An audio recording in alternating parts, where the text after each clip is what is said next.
Chào tất cả các bạn. Don Quixote Doflamingo với biệt danh là Thiên Dạ Xoa là nhân vật phản diện chính trong loạt manga và anime One Piece và cũng là nhân vật phản diện chính của Dressrosa Saga. Hôm nay hãy cùng mình tìm hiểu tiểu sử và các năng lực của nhân vật này nhé. Anh ta là thuyền trưởng của băng hải tặc Don Quixote, vua của Dressrosa, từng là thành viên trong thất vụ hải trước khi bị Luffy đánh bại và bị đô đốc hải quân Fujitora bắt giữ. Trước đây anh ta cũng từng là một tay môi giới có tầm ảnh hưởng nhất trong thế giới ngầm với bí danh Joker. Việc Doflamingo bị đánh bại và bị bắt đã gây ra một làn sóng làm chấn động khắp tầng thế giới, khiến cho các đối tác của anh ta phẫn nộ, bao gồm cả Kaido, một trong những tứ hoàng hải tặc. Hơn nữa, Doflamingo còn là kẻ thù không đội trời chung của Trafalgar Waterloo. Hiện tại anh ta đang bị giam giữ ở tầng 6 của Impel Down và được canh giữ bởi Magellan.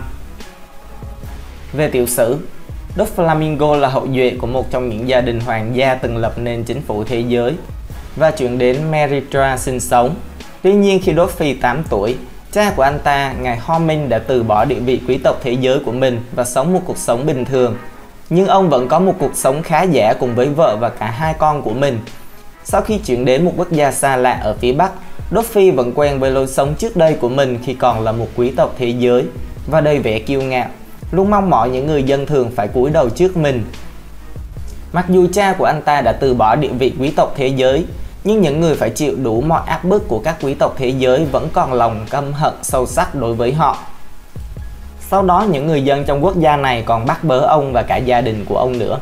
Thậm chí họ đốt cả dinh thự của ông và dồn cả gia đình Don Quixote đến bãi phế liệu và buộc lũ trẻ phải ăn hết rác thải trong tuyệt vọng. Khi Homing gọi đến các quý tộc thế giới khác để cầu cứu họ nhưng đều bị từ chối, và Doflamingo đã vô tình nghe được điều này. Lúc đó anh ta chỉ im lặng vì quá sốc. Một thời gian sau, mẹ của Luffy bệnh nặng mà qua đời vì gia đình rơi vào cảnh khốn khó và bị chèn ép đến cùng cực. Cuối cùng những người dân còn đang phẫn nộ tiếp tục theo dõi đến ngôi nhà tạm thời của gia đình Don Quixote, và vì không thể kìm nén được cơn thịnh nộ của mình đối với các quý tộc thế giới trước đây, họ đã tấn công Doflamingo, Rocinante và Homing. Cả ba người thuộc gia tộc Don Quixote đều bị chém giết và đánh đập dã man, nhưng cuối cùng họ vẫn có thể sống sót, và sau đó Luffy đã thề rằng anh ta sẽ giết hết tất cả mọi người. Điều này đã khiến cho cha, em trai và cả những ai đang có mặt ở đó đều phải rùng mình. Mảng ký ức đau thương đã theo Doflamingo trong rất nhiều năm, và anh ta luôn đổ lỗi cho cha mình về tất cả những đau khổ mà họ đã trải qua. Về tính cách, trong hầu hết những lần xuất hiện của mình, Doflamingo đều trông có vẻ là người vô tư và thoải mái. Không giống như đa số các thành viên khác trong thất vụ hải, anh ta ban đầu được thể hiện là một người không quá coi trọng bất cứ điều gì hay là tỏ ra hào hứng với mọi thứ xung quanh. Không những thế, Luffy cũng được xây dựng với hình ảnh luôn mỉm cười và cười đểu. Đây là chất riêng của anh ta trong một số lần xuất hiện khác.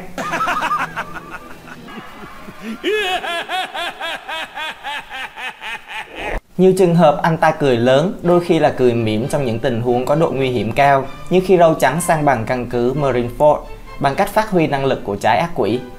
Ngoài ra, Luffy cũng có tính cách của một kẻ hào hoa và ngông cuồng. Điều này được thể hiện thông qua cách anh ta di chuyển khi đang nói một điều gì đó, hoặc cách đi lại đôi khi giống với chim hồng hạc. Ẩn sâu trong tính cách lập dị của mình, Doflamingo cực kỳ hung bạo và khát máu. Vì vậy, Doflamingo không cảm thấy thương cảm đối với bất cứ ai trở thành nạn nhân của mình, hoặc với những sinh mệnh mà anh ta đã giết đi. Và chung quy, Luffy luôn biện minh rằng bản thân anh ta vẫn tốt hơn rất nhiều người khác.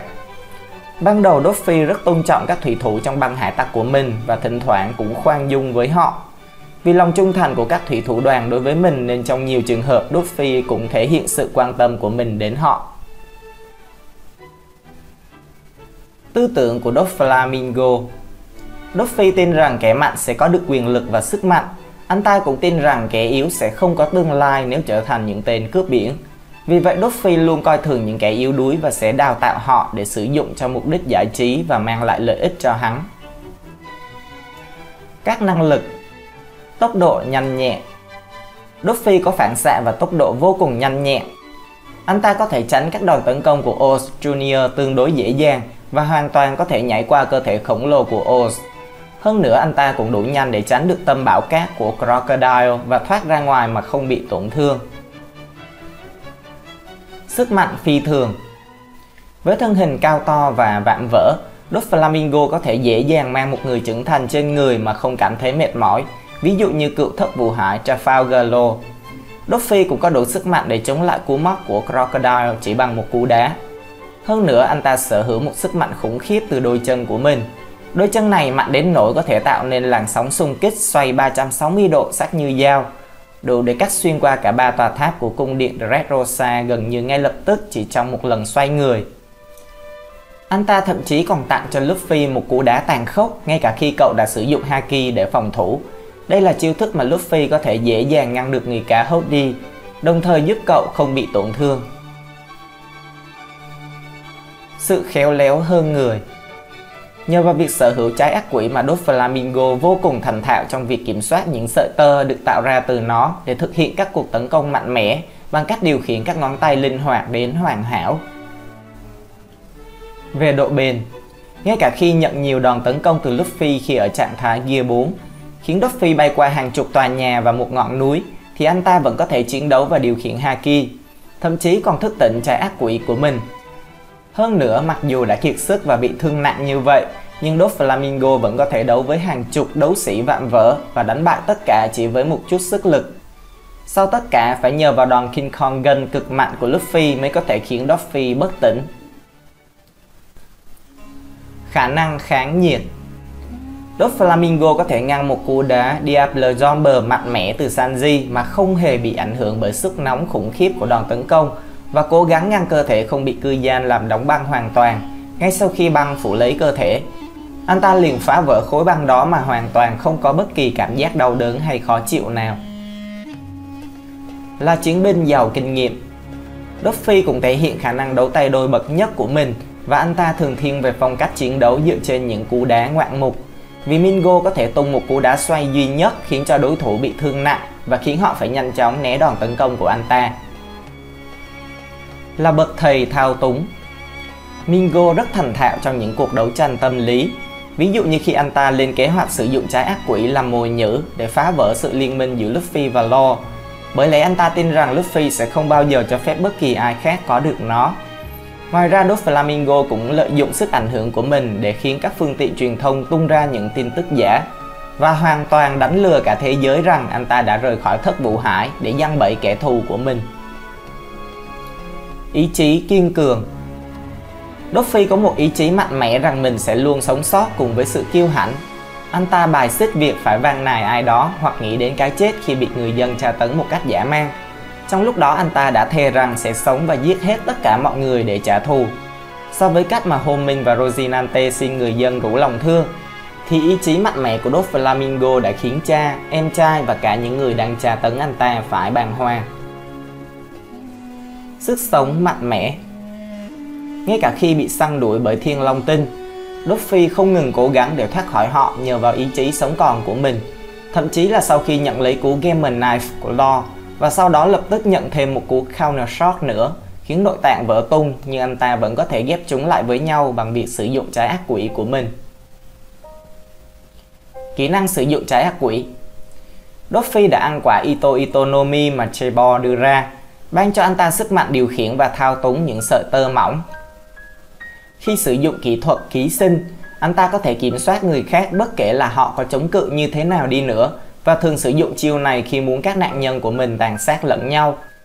Hơn nữa, với sức mạnh này, anh ta có thể cắt các vật thể, ví dụ như cắt chân của Oz Jr. trong một lần chém.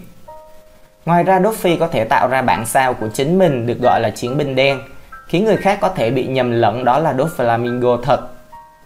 Khả năng sử dụng thành thạo trái ác quỷ của anh ta siêu việt đến nỗi đạt được một sức mạnh vô cùng hiếm gặp gọi là thức tỉnh trái ác quỷ. Điều này giúp anh ta có thể biến mặt đất và các tòa nhà xung quanh mình thành những sợi tơ mỏng để sử dụng trong các cuộc tấn công và phòng thủ. Kỹ năng sử dụng Haki. Doflamingo là một trong số rất ít người trên thế giới có thể sử dụng cả 3 loại Haki. Mặc dù Luffy chưa bao giờ thể hiện bất kỳ đặc điểm nào cho thấy anh ta sử dụng Haki quan sát, nhưng thực sự anh ta có sở hữu Haki này và nó được tiết lộ trong thẻ VIP Rare của anh ta. Haki Bá Vương được Luffy sử dụng để hạ gục phần lớn binh lính G5 tại Pearl Hazard, và lần đầu tiên đánh thức Haki này khi anh ta khoảng 10 tuổi trong lúc bị truy đuổi bởi người dân ở vương quốc North Blue. Ngoài ra, Luffy sử dụng haki vũ trang kết hợp với sức mạnh của trái ác quỷ để làm Smoker bị thương nghiêm trọng và để bảo vệ bản thân khỏi đòn tấn công trong trạng thái Gear 2 của Luffy ở Dressrosa. Tuy nhiên, haki này vẫn không đủ mạnh để chống lại thanh kiếm sắc bén của Law. Về vũ khí, Luffy được Chebor tặng một khẩu súng lục được mạ vàng sang trọng vào năm 10 tuổi. Lần đầu tiên Doflamingo sử dụng khẩu súng này là sau khi anh ta đánh bại Trafalgar đi Waterloo tại Dressrosa và bắn liên tiếp 3 phát súng vào Law khiến Law bị thương nghiêm trọng. Bên trong khẩu súng chứa đầy đạn chì, khiến Law nhiễm độc chì như một sự chế giễu về quá khứ bi thương gắn liền với hội chứng nhiễm chì hổ phách của Law. Khẩu súng lục này dường như được dành riêng để Doflamingo giết tất cả những người mà anh ta đặc biệt không thích. Thậm chí anh ta còn sử dụng nó để giết cha và em trai của mình.